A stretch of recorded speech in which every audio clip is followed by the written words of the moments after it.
Wherever you are hearing this voice, receive your miracle in the name of Jesus Christ. Receive your miracle from spiritual Gethsemane in the name of Jesus Christ.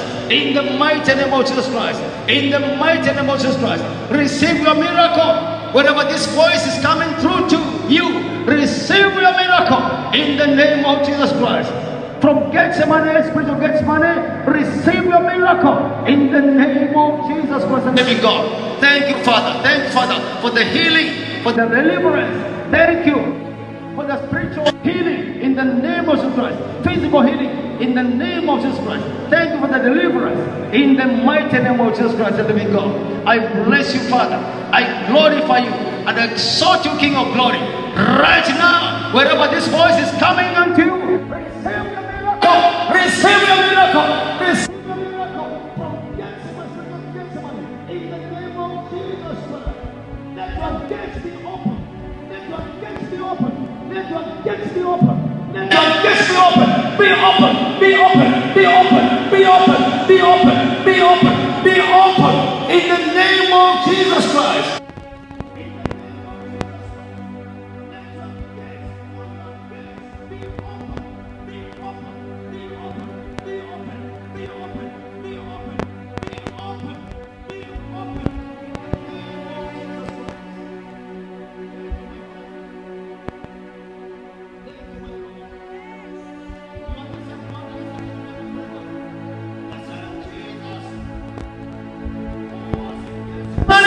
You are the same Jesus in the spiritual Gethsemane.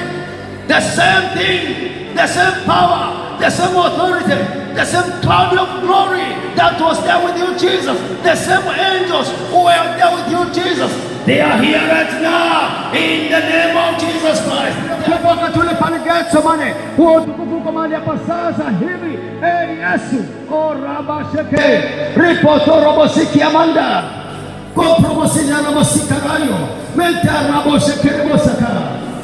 In the name of Jesus Christ.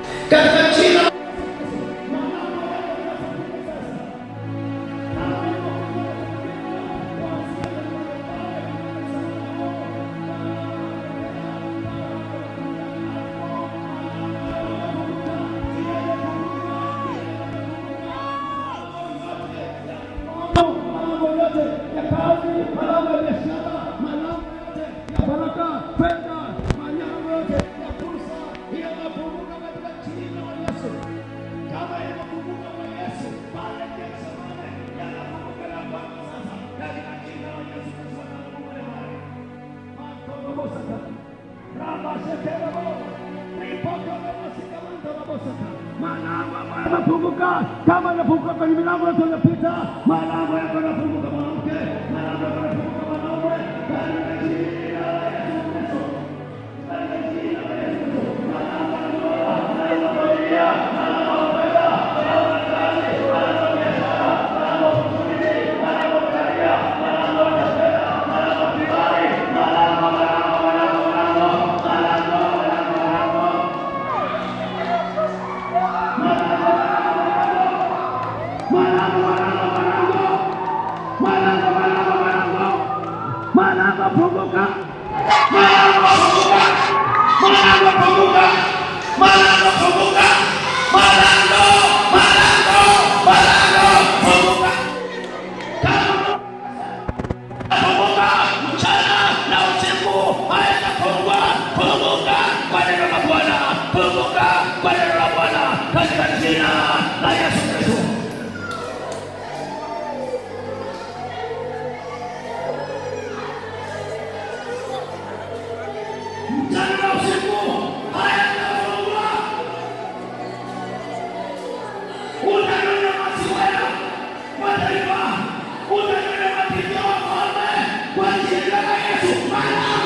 milango ya kibali imefungwa Bwana.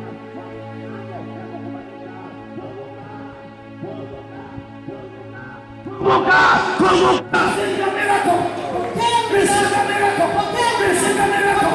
Receive a miracle. Receive a miracle. Receive a miracle. Deliverance miracle. Healing miracle. Deliverance miracle. Healing miracle. Blessing miracle. Yes. Yes. Receive.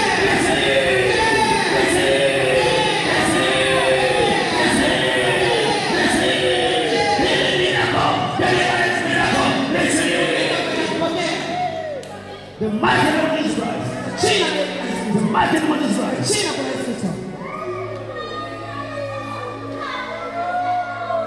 The mighty name of Jesus Christ.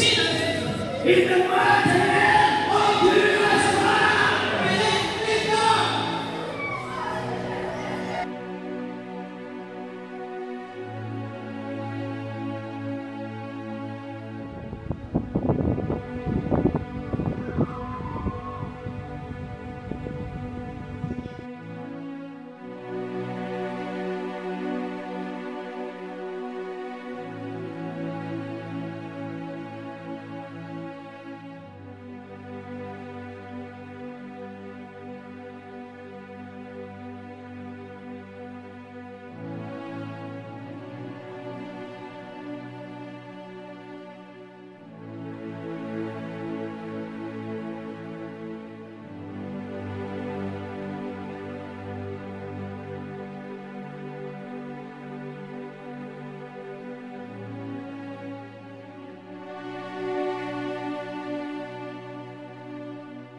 Hili jengo linaitwa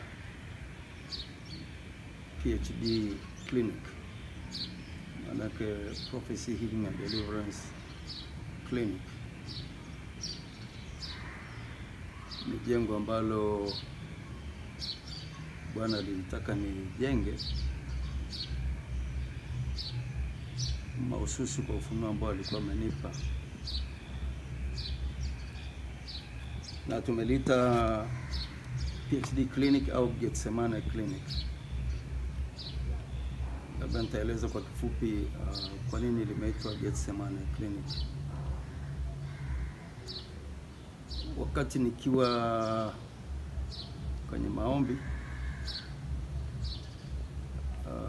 mwaka 2019 mahali,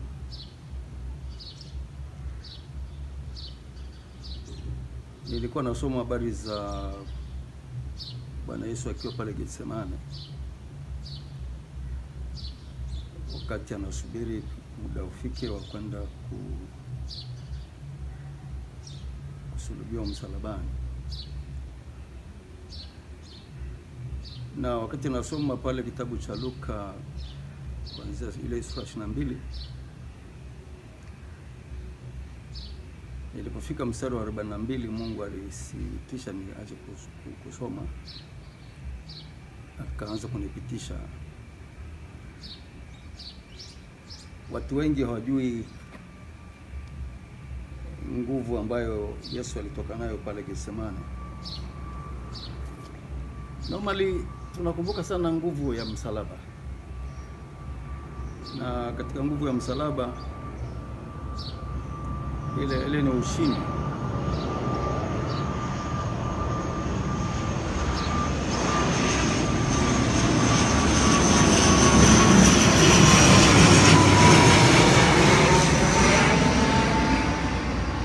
Lakini huwa tunasahau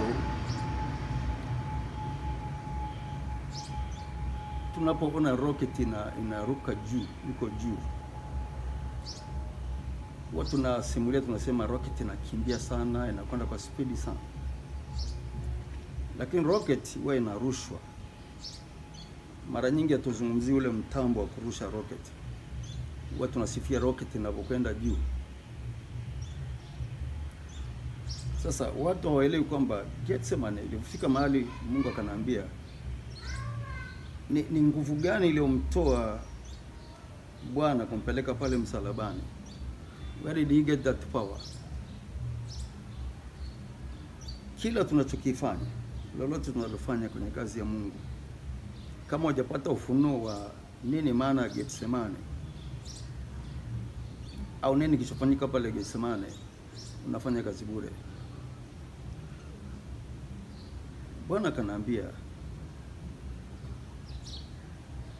Getsemane manake ni mahali pa kujikamua, kama vile mwanamke anaposukuma kuzaa. Kwa hiyo hapa ndipo Yesu alianza kupata ile nguvu ya kuzaa. Kama nilivyosema rocket kuna mtambo huwa unarusha rocket. Mara nyingi hatuzungumzii mtambo, tunazungumzia rocket. Hatuzungumzii mtambo maana yake Getsemane, tunazungumzia msalaba. Lakini nguvu iliyompa Yesu kwenda kwenye ushindi, maana pale msalabani kwenye ushindi, alipata Getsemane. Na huduma yoyote ambayo haijajengwa katika msingi wa hiki ambacho kimeandikwa kwenye Luka 22 na mstari ule wa 42, pale Yesu aliposema let thy will be done, mapenzi yako afanye nini? Yatimizwe. Anything that you do, unachokifanya, lazima iwe according to the will of the Father, according to the will of God. Lazima yaendane na mapenzi ya Mungu. Kwa hiyo nguvu kubwa ambayo Mungu anaachilia kufanya lolote, kufanya chochote, ni kwa ajili ya kufanya mapenzi yake. Kwa hiyo akanaambia kwamba Getsemane is my power bank. Getsemane is the powerhouse.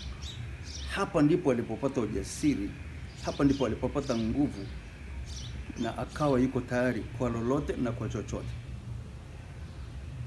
Kanaambia kwamba nguvu ya kuzaa, yani kuuzaa ulimwengu, inatokana na wili ya Mungu, inatokana na mapenzi ya Mungu. Kwa hiyo mapenzi hayakuwa pale msalabani. Kwenye msalaba ilikuwa ni ushindi, lakini alipata pale Getsemane. Kwa hiyo alichofanya Mungu siku hiyo, akanaambia, kulikuwa na mkesha kanisani wa kina mama, akanaambia nataka ukapractice hii Getsemane anointing, kwamba hakuna mtu anaweza kufanya lolote likafanikiwa kama haliko kwenye mapenzi yangu.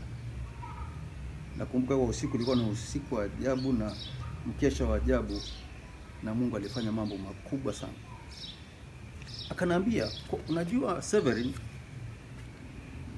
kwa nini wanafunzi wa Yesu walilala? Kwa nini walishindwa kuomba ngaa saa moja? Kaambia sielewi bwana. Lakini baadaye akasema sio kwamba walikuwa wavivu kama wengine wanavyosema, sio kana kwamba walikuwa wamechoka kama wengine wanavyosema, lakini ule mzigo ulikuwa ni mkubwa kiasi kwamba hakuna mwanadamu yeyote chini ya jua angeweza kubeba. It was so heavy. Ni mmoja tu ambaye angeweza kubeba, naye ni Yesu. Na yeye ni pale aliposema let thy will be done. Aliposema mapenzi yako yatimizwe, akavika ule uwezo sasa. Akapata ile nguvu sasa. Ile power bank, powerhouse ikampowerize. Ilipompa ile nguvu ikamroketize sasa kwenda mpaka wapi? Msalabani. Kilichompeleka pale actually wanasema alijipeleka mwenyewe, lakini he was rocketized kama rocket inapokwenda mpaka kwenye kilima cha Golgotha. Nguvu ile ile ikamshusha mpaka kuzimu. Nguvu ile ile ikamnini? Ikamfufua. Kwa sababu nini? Mapenzi ya Mungu ili yatimizwe ilibidi ifanyike pale. Kwa kitendo cha kule kuomba kwa kujikamua kama vile kuzaa, alikuwa na uzaa ulimwengu uje kwa nani? Kwa Mungu. Kwa hiyo ndipo Mungu akanipa ufunuo Gethsemane anointing kwamba ndio powerhouse. You can talk of all powers. Unaweza kuzungumza nguvu ya uponyaji, nguvu ya kunini, unaweza kuzungumza deliverance, unaweza kuzungumza prophecy, unaweza kuzungumza nguvu ya marejesho, lakini kama haiko according to the will of God, unaweza kufanya kitu ambacho Mungu hakitambui na Mungu hakuelewi. Kwa nguvu anayochia Mungu ni kwa ajili ya kufanya mapenzi yake, na powerhouse ya kufanya upate nini? Ufanye unachotaka Mungu anachotaka. You have got to go back to the Gethsemane. Kwa wanafunzi walilala kwa sababu mzigo ulikuwa ni mkubwa kiasi kwamba hakuna mwanadamu angeweza kubeba. Sasa Mungu alifanya mambo makubwa sana usiku huo, na Bwana kanihakikishia kwamba kile kilichofanyika pale Gethsemane exactly kitafanyika usiku.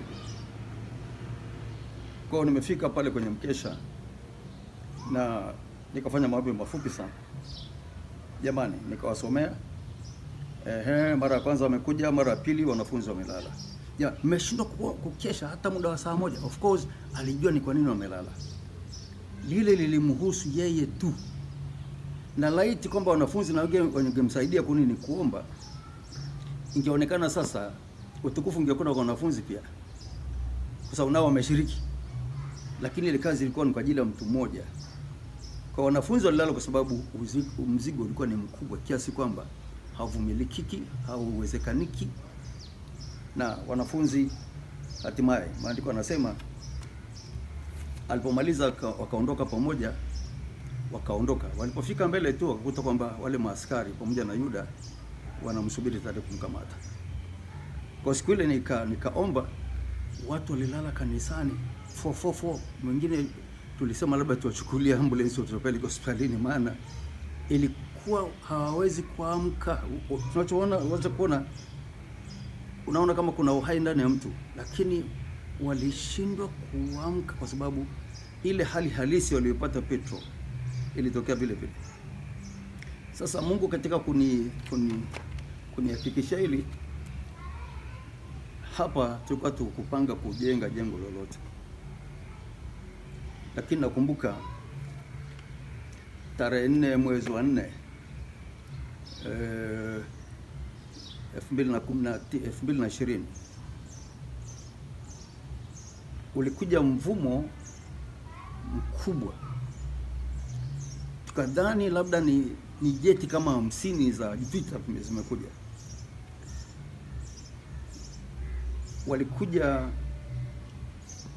ndege aina ya njiwa wa ajabu sana, zaidi ya 100 na kitu, na wakaja wakatua hapa kwenye hizi paa, na wakaja wakatua hapa.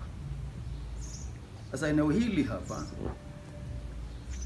hapa wakati wanafunzi tuko darasani, wanafunzi wanasema, mwalimu, ni jambo gani hilo? Nikamwambia, I sense in my spirit kwamba ni malaika wa Bwana. Kwa uwanja huu wote ulijaa malaika hapa, na hapo walikuwa zaidi ya 100 na kitu. Na hapa nikasema nitajenga mlima, na nikauita ni mlima Olive, mlima wa mizeituni, mlima wa mizeituni. Na unakumbuka bustani ya Getsemane iko karibu sana na Mountain Olive. Basi nikasema kwa lile na ule ufunuo ambao Mungu amenipa, maana alinithibitishia, basi nitajenga aina ya mlima ambapo watu watakuwa wanakuja na kuna bustani. Naamini kabisa yale ambayo yalitokea pale Getsemane au yatokanayo baada ya pale Getsemane, Mungu atafanya. Na kwa bahati nzuri, kwa neema ya Mungu, ameshaanza kufanya. Kwa moja, anointing ambayo inatokana na Getsemane ni upako wa kuzaa sana matunda ambayo yatakayokaa. Na tuliweza kuchukua nafasi wakati ule, wale ndege hatukuweza kuwafukuza, na ikaja ile kama ilivyoandikwa kwenye kitabu cha Mwanzo 28 kuanzia mstari wa 10, pale Yakobo alipokwenda Luzu akiwa safarini kwenda kwa Labani. Basi pale Luzu akalala kwenye jiwe, akaweka kichwa, akaona kuna ngazi imeanzia chini kwenda mpaka mawinguni, malaika wanapanda na kushuka. Kwa hiyo hapa ndipo walikuja wakakusanyika wengi sana hapa. Kwa nimeweka mlima hapa sio kama kumbukumbu, lakini ni evidence kwamba hii hapa ni poto. Poto ni lango ambalo linaweza kuunganisha na mbingu, na watu wanakuja hapa, hata watu wanakuja kuomba hapa.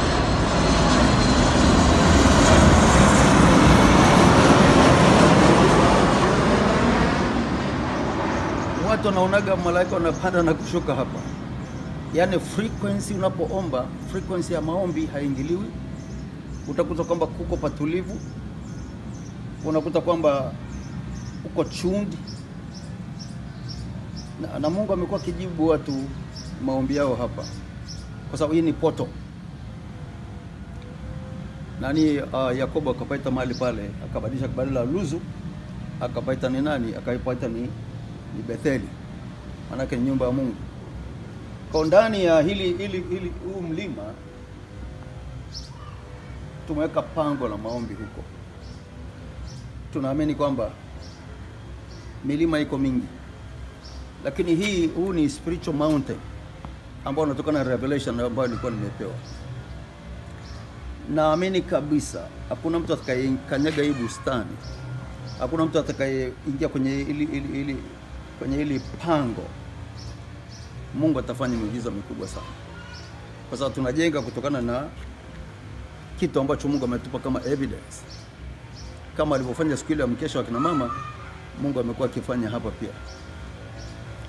Kwa hiyo kile kichotokea kama tulivyoona, wale ndege walikaa muda mrefu. Sio kawaida kuona ndege wengi hivyo.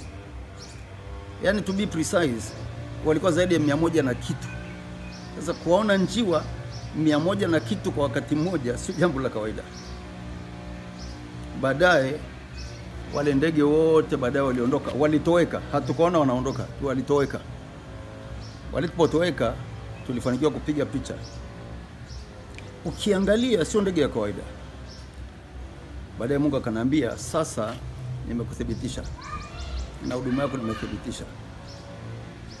Kwa hiyo tangu wakati ule Mungu akaanza kunipa namna gani ya kujenga ile jengo, mahali ambapo watu watakuwa wanakuja kufunguliwa, watapata kuwekwa huru, watabarikiwa, Na nimeona Mungu anatutumia kwenye hizi warsha zetu au semina zetu, tunaziita ni PhD au kliniki ya PhD. Mungu akiinua watumishi wa Mungu kwa viwango vya juu. In fact, Getsemane, ile anointing Mungu aliachilia siku ile kwangu, nimeona watu wakitoka hapo wakienda kuzaa sana. Mungu ameinua mitume, ameinua manabii wengi walikuwa wafahamu huduma zao, wachungaji. Mungu amekuja kuwathibitishia kupitia huduma hii. Lakini Yesu alipotoka pale, baada ya kutoka pale, kabla kuna msalabani, kuna vitu vingi vilifanyika pale. Unaposema let your will be done, kuna vitu vingi. Nakumbuka Petro alimkata sikio mtumishi wa nani, mtumishi wa kuhani mkuu, na sikio lile Yesu wala hakuomba, akachukua ile sikio akabandika. Nimeona Mungu akifanya instant miracles. Vitu kama majipu kupotea ni jambo la kawaida, uvimbe kupotea ni jambo la kawaida.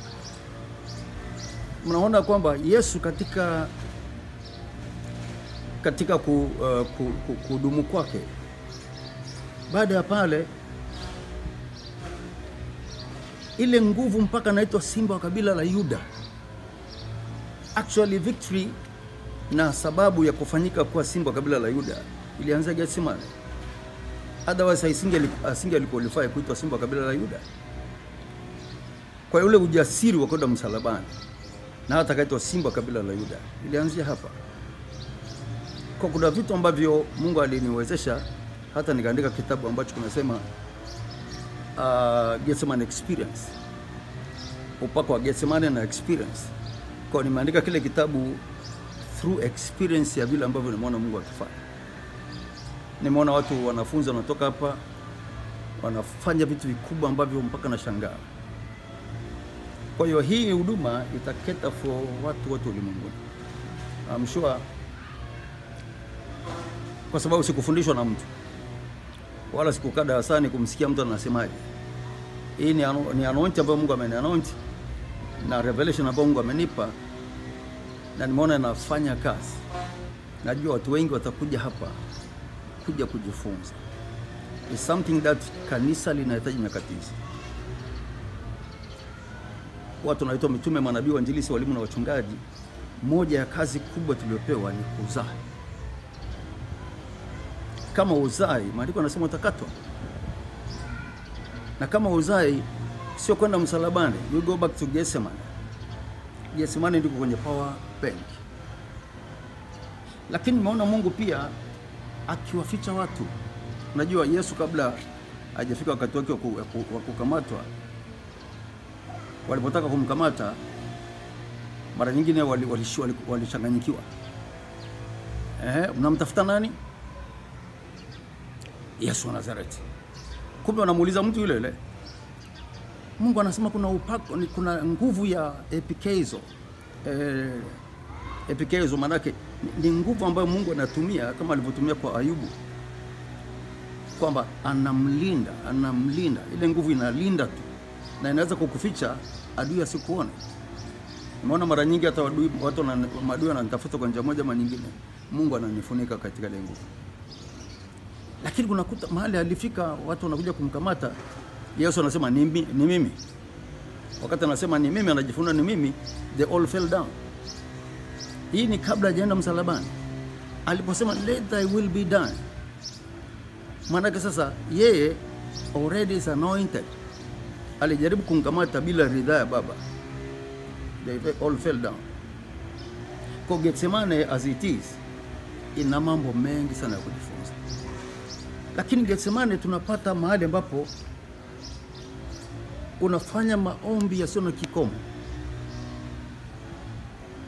Mungu anazalisha maombi yasiyo na kikomo. Umeona watu wengi through anointing ya Getsemane wamekuwa ni waombaji wazuri wakubwa na vitu kama hivyo. Kwa kuna mambo mengi ningeweza nikaelezea juu ya Getsemane, lakini iko kwenye kitabu ambacho nimekiandika, na tunaona jinsi ambavyo In fact, Gethsemane anointing ni accident free anointing. Manake unakumbuka Yesu wale wote walivunjwa. Wale nani wale wewe pale msalabani. Lakini ni mfupa tu wa Yesu hata mmoja ukuvunjwa. Kwa hiyo Mungu akanihakikisha kwamba once you walk with this, unapotembea na hii anointing ya Gethsemane, hiyo accident free. Wewe sasa actually unaweza kugeuza ulimwengu juu chini. Na nikajifunza kitu kimoja, akaambia Severin, nimekuumba wewe uwe changamoto, uzipe changamoto. Kwa hiyo watu wanaposema changamoto zinakuja, changamoto hazipo. Na kama hazipo, ni fursa ya wewe sasa, badala kuzikimbia, unazinini?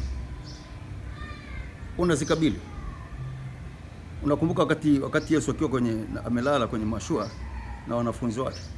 Sasa wewe umelala wakati mimi si nataka kutumbukia. Alichofanya nini? Alinyosha mkono na nini? Ule mbisho kanini, yani ule mbisho kasalimu amri. Kwa hiyo changamoto zikija, sisi ndio tunatakiwa tuzipe changamoto. Changamoto zipo na zitakuja. Lakini ni fursa kwa sisi kunini? Kupractice kile ambacho Mungu ametupa. Tunazipa changamoto. Unapokwenda kupambana na mtu ambaye mwenye nguvu kwenye ulingo, pale unaenda kushindana, uendi kwa ajili ya kupigwa. Unaingia kwenye ulingo kwa ajili ya kushinda. Kwa hiyo mwenye nguvu ndio atakayeshinda, lakini lazima umshindane. Kwa hiyo Gethsemane anointing inakupa power to challenge any situation. Nguvu ya kunini? Ya kukabili hali yeyote ile. Na ndio maana Yesu alipotoka pale aliposema let their will be done, akamwambia nini? Ninyi kama mnanitaka mimi, nichukueni mimi, lakini wanafunzi wangu fanya nini? Waacheni. Kwa kuna vitu vingi ambavyo tumejifunza ambavyo sasa practically na kutokana na ufunuo alionipa, Mungu atafanya vitu vingi hapo, kwa sababu huko ameshafanya, anaendelea kufanya na ataendelea kufanya. Kwa hiyo Mungu amenipa hii neema na nimeona nitumie kikamilifu. Naamini kabisa watumishi wa Mungu sehemu mbalimbali za dunia, mabara yote, Afrika, Marekani, Ulaya na Asia, Australia na kwingine, watakuja kujifunza hapa. Kwa sababu it's a real kitu ambacho ni really from the horse mouth. Si kusoma darasani, si kufundishwa na mwanadamu, nilikaa chini nikafundishwa na Mungu. Na it's so huge, it's so deep. Ni vitu vya ndani sana ambavyo mpaka mimi nafikiri nafika mahali nasema Mungu, who am I? Mimi ni nani mpaka uniambie vyote hivi? Na hapa ndipo alipofika Mungu akaniambia, Severin, fanya lolote unaloona kwamba ni vyema. Mimi niko pamoja nawe. Ni fursa kubwa Mungu alinipa. Na nimeona Mungu akifanya kwa neno langu. Kwa neno langu. Kuna mahali ambapo Paulo anasema kwa neno langu. Huyu sio roho, ni mimi. Kuna mahali ambapo Sauli anaambiwa fanya lolote unaona kwamba ni vyema, kwa sababu mimi Mungu niko pamoja nawe. Nafikiri nikaandika Samuel wa 2 sura ya 10 mstari wa 6 na wa 7. Malaika wa Bwana alikuja kanaambia, Bwana amenituma. Sasa Severin, fanya lolote unaloona kwamba ni vyema. Mungu yuko pamoja nawe. Ni nafasi kubwa. Lakini who am I? Mimi ni nani? Fahamu, Mungu anaweza kukupa nafasi kubwa kama hii usipokuwa makini ukamisiuzi. Na jambo moja ambalo ameniasa na ambalo hata na watumishi wengine na waasa, anointing ambayo Mungu anakuanoint is not to destroy your brother's ministry. It's not to attack, sio kushambulia huduma za wengine. Anointing ambayo Mungu anaachilia ni kwa ajili ya kufanya mapenzi yake. Na katika eneo hili wengi watawajibika. Wengi wanaweza kukosa mbingu kwa sababu tuna misuse anointing. Mnaposoma kwenye kitabu cha Mathayo sura ile ya 7, mahali ambapo Yesu anasema, ondokeni kwangu mimi sikuwajua. Those were anointed people, anointed men of God. Walikuwa na prophesy, walikuwa na wanahili watu, wamejenga makanisa makubwa na wanatabiri mambo yanatokea. They were anointed. Lakini abusing anointing, kumabuse Holy Spirit, kumewagharimu. Kuchukua utukufu kumewagharimu. Mungu anasema, ondokeni kwangu sikuwajua. Asemi siwajui. Maana akisema siwajui, mnaweza mkakaa mkanegotiate. Lakini maana yake ni kwamba sijui kwamba hata niliwahi kuwazaa ninyi au niliwahi kuwaumba ninyi. Siwajui. Kwenye mfumo wangu wa uumbaji, I don't see you. Kwenye mfumo wangu wa uumbaji siwaoni. Kwa ondokeni kwangu. So tuwe makini sana. Mungu anapotupa fursa kama hizi, tusijikweze. Take a low profile. Chukua nafasi ya chini ili Mungu achukue utukufu. Haleluya. Kwa ndipo ambao naamini watu wengi watakuja kujifunza hapa. This is a place to be. Ni sehemu ya mtu kuwepo. Tunafanya kozi au semina ya wiki 4, lakini kila anayetoka hapa ana ushuhuda mkubwa. Na kitu ambacho Mungu amenipa, ambacho namshukuru Mungu, watu wanaweza wasielewe au wasiamini, we are operating under open heaven. Tunafanya kazi chini ya mbingu ambazo zimefunguka. We command and heaven responds. Tunaamuru na mbingu zinatii. Tunataka na ndivyo Mungu anafanya reality, yani uhalisia wa Yesu akitenda, uhalisia wa Roho Mtakatifu akitenda. Tuachane na propaganda za dini. Bado zama za mitume zinafanya kazi mpaka leo. Watu wanamuona Yesu live, malaika live, wakifanya kazi, wakitenda kazi, wakihudumia watu. Lakini lazima kuwepo na mahusiano. Mambo matatu Mungu ameniasa: kutunza mahusiano na yeye, kutunza ushirika na yeye, lakini pia kutunza agano na yeye. Haya mambo matatu ukiyafanya, you will never, hutakao fikirie uwe juu ya Mungu wala kuwaza kutumia vibaya. Lakini kitu kingine ambacho ni hasa, take low profile. Chukua nafasi ya chini. Maanake nimekuita wewe kuwa shahidi wangu. You are my witness and you are my bond servant. Baki hivyo. Ulimwenguni kuna watu watakuita majina. Ulimwenguni kuna watu watataka kukuinua kiwango kikubwa. Lakini once you maintain relationship, fellowship na covenant na mimi, hayo mambo hutaona yanajitokeza.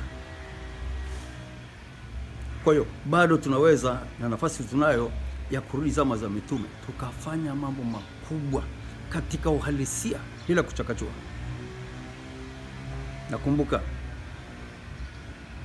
Nakumbuka siku moja namwambia mtu,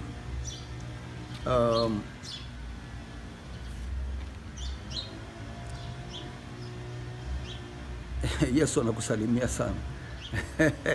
Yesu anakusalimia sana. Unapofika kwenye viwango hivi, tujitambulishe. Kujitambulisha sio kujisifia. Yaani uhalisia. Nazungumza kile alichosema Yesu. Kwa nini? Nimekaa naye, tumezungumza naye, nimepata taarifa kutoka kwake. Kinywa changu kinakuwa ni kinywa cha Bwana, na kwa taarifa anavyotoa, nini kinatokea? Ni uhalisia. Kwanza nakumbuka mara ya kwanza mtu aliona kwamba kama utani vile. Nikamwambia, kumbe uamini. Okay.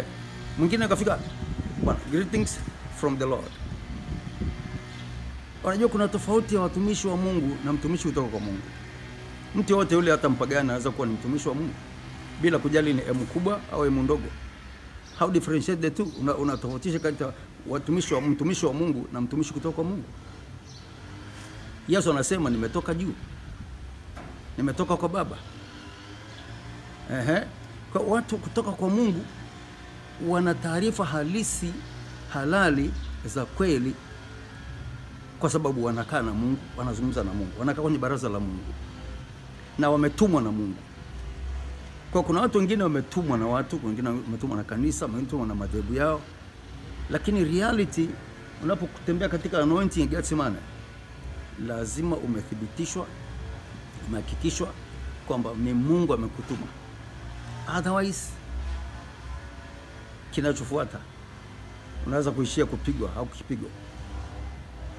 Kwa neema ya Mungu nitawaomba wale wote ambao wanaweza kusikia kiki wakaribia hapa.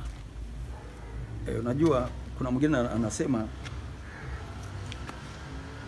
njoni mumkute mtumishi wa Mungu mpaka mafuta. Mimi ni mtumwa wa Bwana. Mungu nilimwambia wakati ananiokoa, naomba kitu kimoja. Mimi umenitoa kwa duniani nilikuwa nafanya 1 2 3.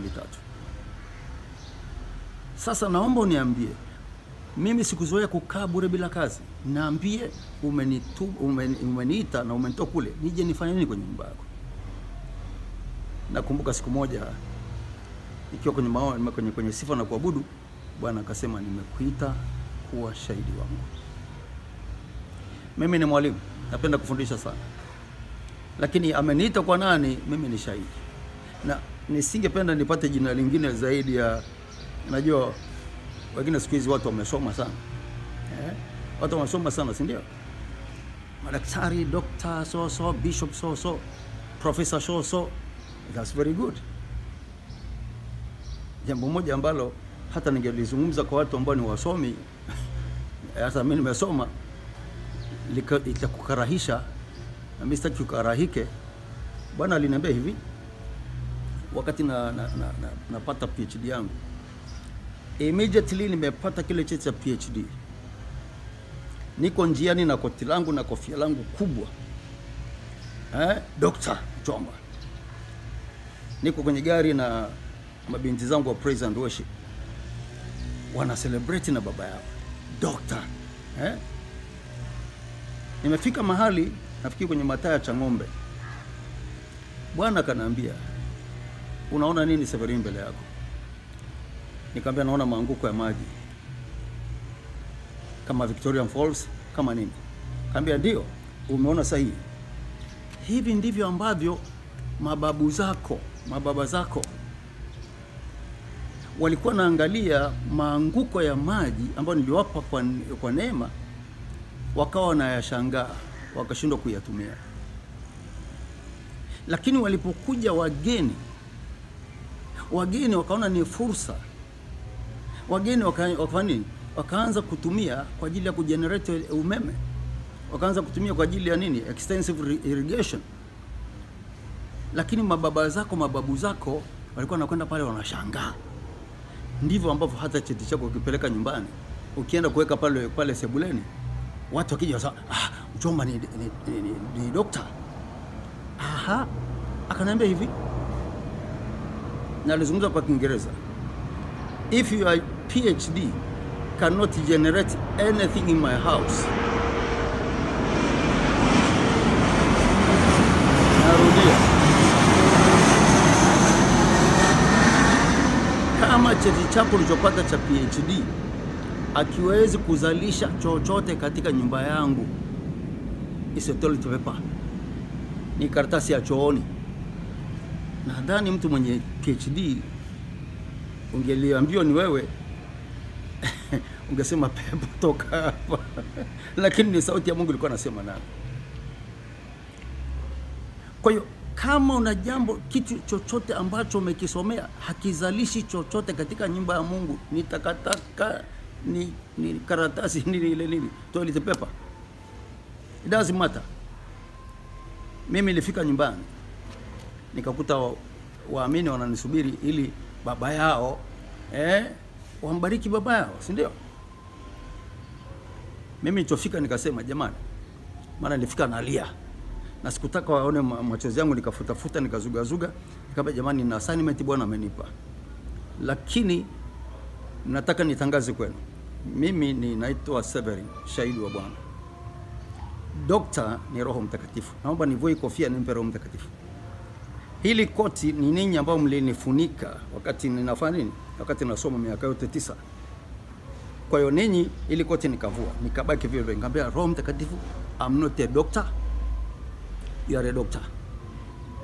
Baada ya pale nikakaa miaka 7 ninafundishwa haya mambo. Yaani ile elimu darasani ilinipa wigo wa kujua mambo, lakini sikumjua Mungu, lakini sikukutana na Mungu. Baada ya miaka 7 from 2009 mpaka 2016 Mungu akaniweka kikao chini. I was anointed. Alikuwa anatembea na anointing kubwa sana. Lakini akaniambia huja nijue bado. Akanikachia chini. Hapa ndipo nilianza kukutana na Mungu ana kwa ana, wazi wazi. We talk like friends. Na leo najua nini Mungu anaenda kufanya. Na vile ambavyo nilikuwa nimesoma na Biblia nimesoma, nikakuta kumbe sijui kitu bado. So friends, if you think una elimu ya Mungu kwa sababu umesoma, hujamjua Mungu bado. Ile ni umepata nini? Umepata exposure. Sasa tumia ile exposure, tumia ile information, hasa kuiweka kwenye nini? Kwenye utekelezaji. Ili kuzaa. Cha kwanza ni kuzaa. So Yesu alikuja kumzalia Bwana matunda, kuja kujenga kingdom. Now if you are not increasing anything in the kingdom, kazi unayosoma ni bure. Una degree ngapi? 2, 3, 10 ni bure. There are so many professors. Lakini profesa ni Roho Mtakatifu. Ukisimama nafasi ya profesa au dokta, huwezi kumjua Mungu. Take a low profile. Take a low profile. Ukubali ufundishwe. So, Mungu ni mpya kila siku. Na hii imenisaidia sana. Kwa hiyo niwaombe tu kwamba katika hili ukibahatika kupata nafasi katika mojawapo ya kozi zinazoendesha za muda mfupi, utayasikia mengi katika uhalisia. Na kitu ambacho ninataka kumalizia kusema, wanasema kama huna taarifa halisi, kama huna taarifa halisi za uhakika ambazo zimechambuliwa, basi usizungumze jambo. Lakini hili nakwenda sambamba na hili. If you cannot prove what you are speaking, what you are preaching, what you are teaching, you better keep mum. Nafadhali nyamaze kimya. Kwa sababu neno la Mungu unapofundisha kwa nani, lazima liende na evidence. Sasa hili Mungu alinifundisha kwamba don't just pick a topic unakwenda kufundisha. It's like intoxicating people, like poison watu. Preach what you can prove. Now you cannot prove bila Roho Mtakatifu. Bila shaka mtakuwa mmenielewa hapo. Kwa when I stand ku preach, lazima ninachokifundisha nithibitishe. Na Mungu huwa anakuepo kuthibitisha. Kwa sababu sitafanya kwa akili zangu. Kwa hii inatufanya kwamba watu wa dini tunakwenda kwa sababu ya mapokeo yetu. Tunafanyaje? Tunaamua twende kwa namna yetu tuliozoea. Lakini ili kutembea na Roho Mtakatifu katika reality, wewe ni mtu wa magotini. Everything that you want from God is on your knees. Shuka, nyenyekea. Mpe nafasi. Mpe muda. Na hii niseme tu tangu wakati ule nimepata hii revelation ya kuhusu Getsemane, hata muda wangu wa kuomba ulibadilika. Nilikuwa naomba masaa 3, naona kwamba najua kuomba sana. Lakini Mungu akaanza kuongeza to 7 hours. Mwishoni akaongeza to 10 hours. Mwishoni akaongeza to 15 hours. Mwishoni akaongeza to 18 hours. Mwishoni Mungu akanipeleka mpaka 21 hours without kuchoka. Na Mungu katika hili nimemshuhudia katika uhalisia. Na sio hilo tu kwamba sasa kuna kule kukutana na Mungu.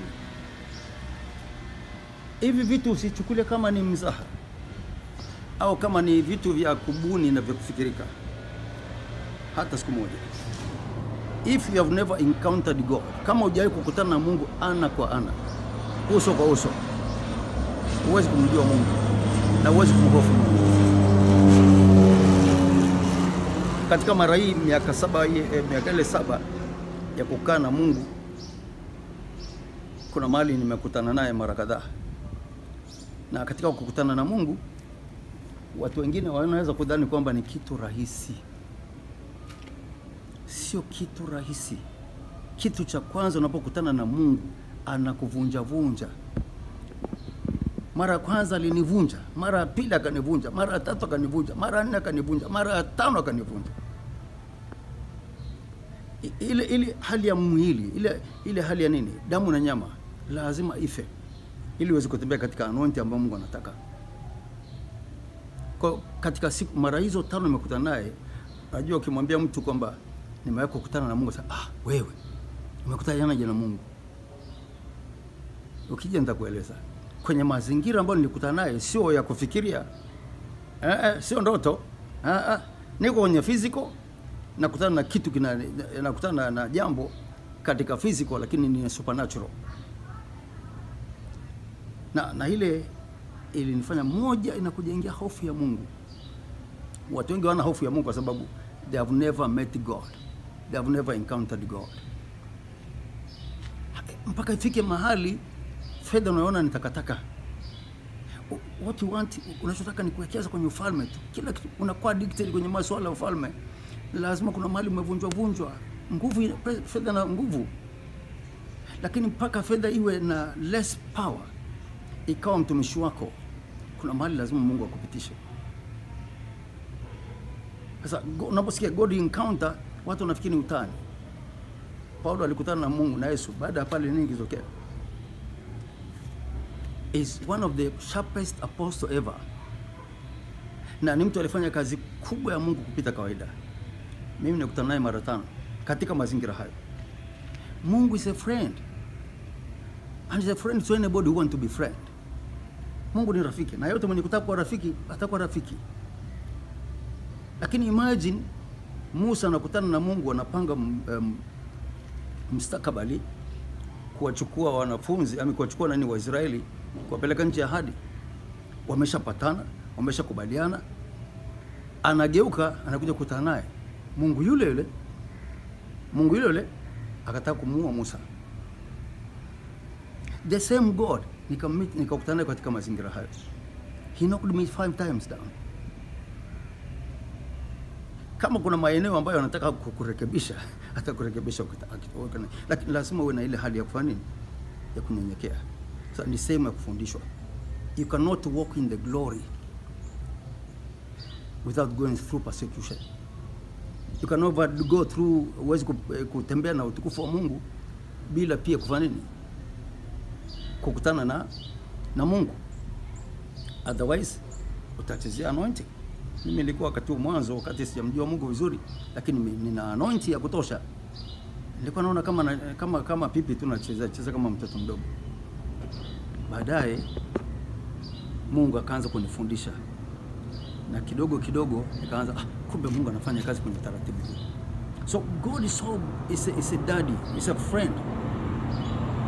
Kama naona nataka kuwa rafiki. Lakini moja jitu cha mwisho ni kusema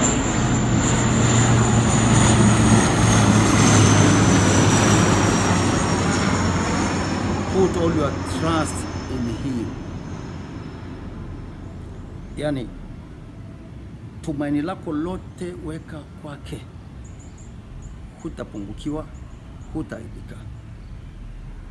Watu wengi wanafanya kazi ya Mungu kwa mitulinga. Lakini Mungu hataki tufanye kazi ya Mungu kwa mitulinga. Nguvu yake inatosha. Neema yake inatosha. Lakini nani anataka kumpa hiyo nguvu? Ili uwe chombo cha kubeba jina lake, utukufu wake, nguvu zake. Lazima utapita kwenye moto. wengine tulipita kwenye moto. Ule moto ndio unatufanya tufanye nini? Tunakuwa humbled. Kwa nimalizia hapo, ningesaka kusema mengi. When we meet in the class, moja ya madarasa, utaelewa tuna operate kwenye mazingira yepi. Na Mungu anafurahiwa kufanya na kazi na mtu wa namna gani, ambao mengine nimeshaelezea. Kwa there is a lot to talk. Mungu abariki sana.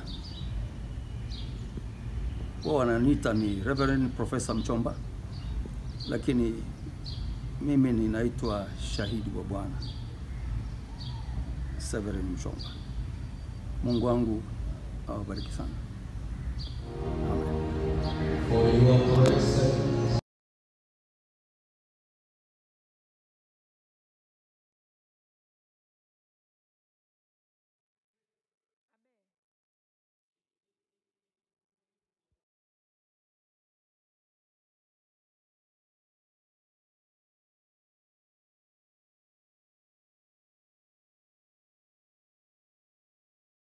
Shalom shalom. Mungu akubariki sana wewe unaangalia channel hii na video hii ya uzinduzi wa Getsemane Hall. Na nitawapa hatua ndogo tu kuhusiana na ujenzi ulipofikia mpaka tumezindua Getsemane. Karibu.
Sasa baada ya kuona ndani mu jengo la Getsemane, tuhamie nje ambapo tutaona bustani pamoja na mlima Mizeituni na kisima cha Bwana.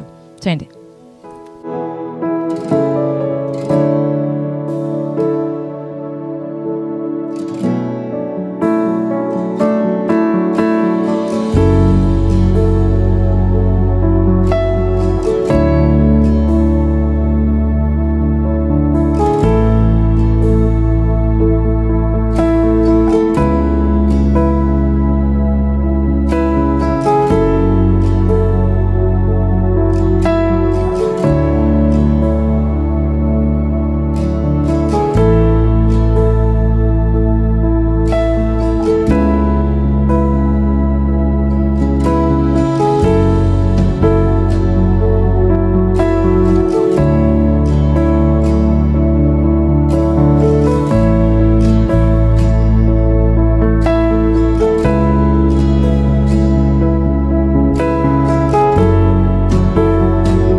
Hii ndiyo Getsemane Garden ambapo kuna maua 12 ya lily flower. Kama unavyojua kuna maua ya lily flower ambayo yanatoa maua yake rangi nyeupe. Kwa hiyo ndiyo yatakuja kuota hapa. Na haya maua yako kwa namba 12, yako 12 kumaanisha makabila 12. Kwa hiyo yapo hapa pamoja. Kama ukiona vizuri kuna sehemu kama imejengewa ya msalaba ya kupita, na kuna mduara katikati, na katika ule mduara yapo maua 3. Kwa hiyo naomba usikose, yani hata kama unaangalia sasa hivi, panga siku utamani kuja kutembelea hapa Gethsemane Garden, na kuhakikishia utamwona Mungu kama watu walivyomuona Mungu. Ukiangalia katika ibada ya uzinduzi ya siku 4 utashuhudia mwenyewe namna ambavyo mambo makubwa yalikuwa yanatendeka hapa katika garden ya Gethsemane. Kwa hiyo sasa ni wakati wa kwenda kuangalia mlima Mzeituni. Karibu. Tunafungua hapa. Yes. Ukiingia tu kwa hapa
Yes, mbali na hivyo pia ujenzi wa Gethsemane uliweza kujenga hostel za wanafunzi au za watu ambao wanakuja kusoma PhD au watu watakuwa wanakuja kuhudhuria hapa. Kwa kuna hostel ambavyo hii ni hostel ya kwanza ambayo itakuwa mfano, kuna hostel kama 2 zingine ambazo zimewekwa kwa ajili ya watu watakuja kuhudhuria uzinduzi na programs zitakuwa zinaendeshwa.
Shalom shalom.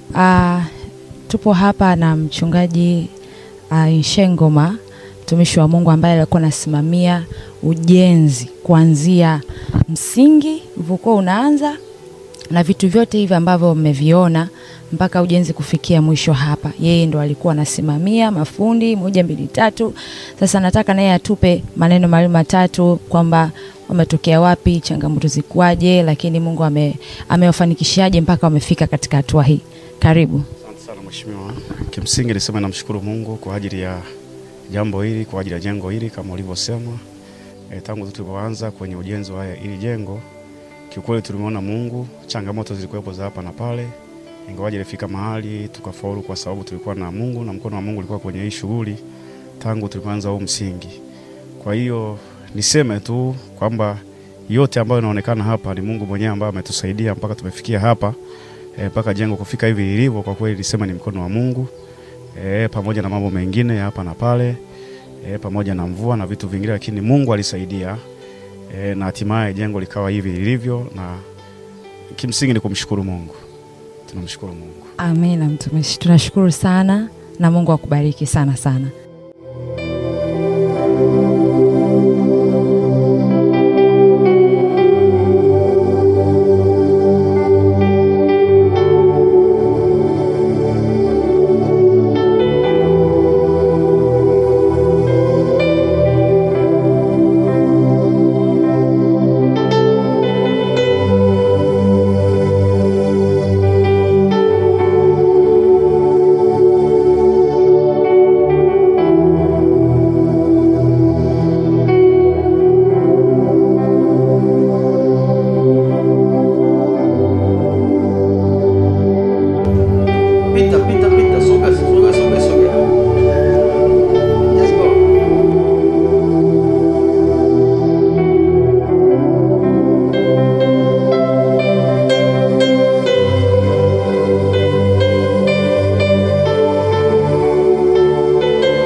Kama walivyokutana nami katika mazingira ya kufanana na haya, kukutana kila mmoja wetu sasa na uradi wa mapenzi yako.